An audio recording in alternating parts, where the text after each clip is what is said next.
I also wanted to remark it was a good weekend for Alpine, Alpine Racing, formerly known as Renault. Now they used to be yellow and black. Now they're driving the blue, red, and white cars.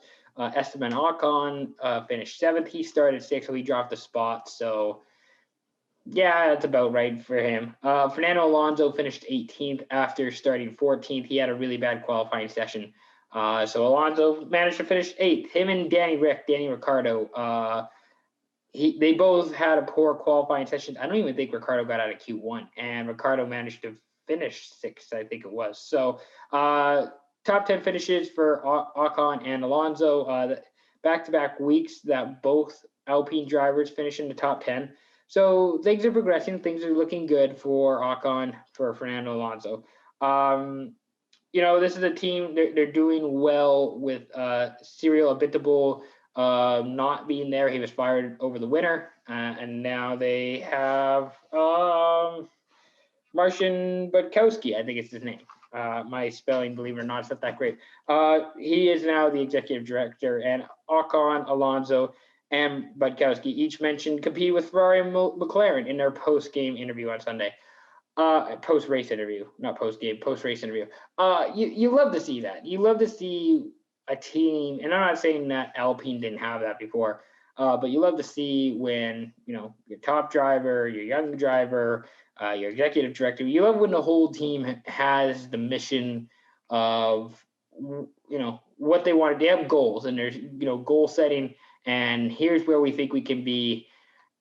It was very close last year with Ricciardo and Ocon, and now this year with Alonso and Ocon, they're looking pretty good. They're looking really solid through these last 2 weeks. Obviously, Alonso had to retire in Bahrain due to, I believe it was an engine failure, or maybe it was a brake failure. I can't remember, but he had to retire early from the race, so he couldn't finish it. But they're looking better these last 2 weeks here. We'll see how Spain does for them. It is funny about Abiteboul, who, again, former managing director. He now works for Mecachrome.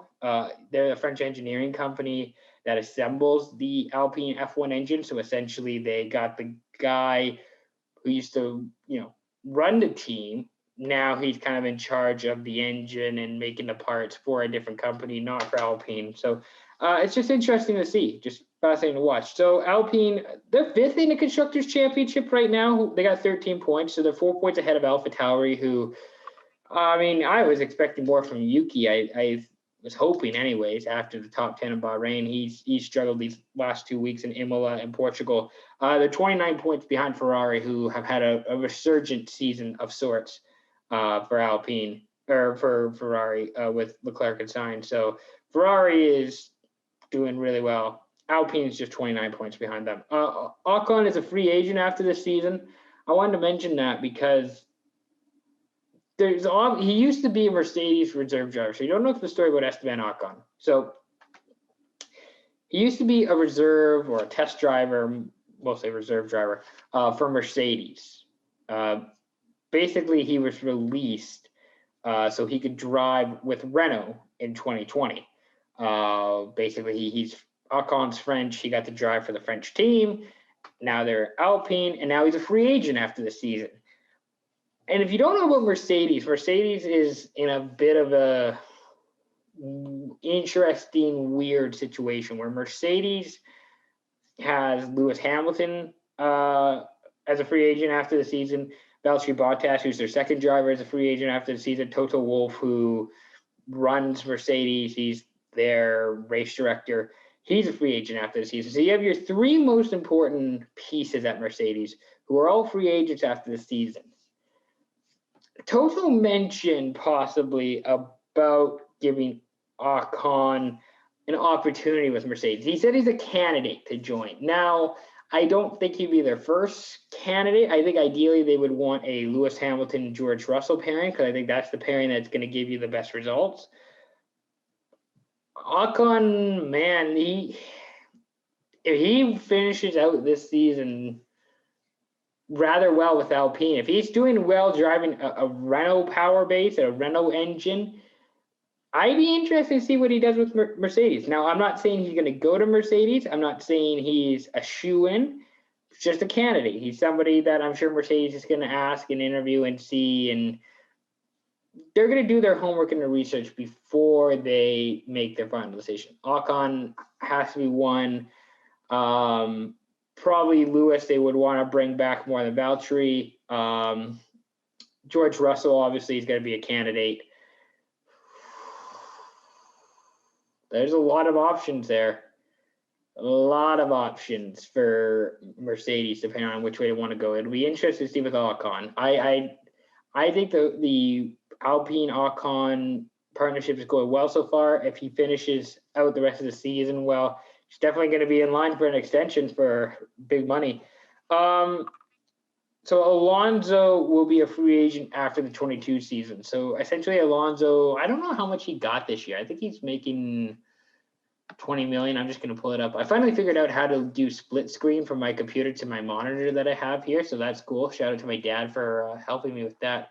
Fernando Alonso, according to Spotrac, is making $20.5 US this season. And he will... says he's a free agent after this year. I think he's got another season. I think Alonso's under contract for another year. I don't think Alonso is signed to a one-year deal. I'm pretty sure Alonso is a free agent after next season. And he's going to be 40 next year. I don't know if he's going to try and do the Kimi Räikkönen thing of driving until you're in your early 40s. Maybe he wants to. Maybe he doesn't care. I don't know. And, you know, Alpine has finished 5th in the Constructors' Championship the last 2 years. They did it in 2019. They did it in 2020.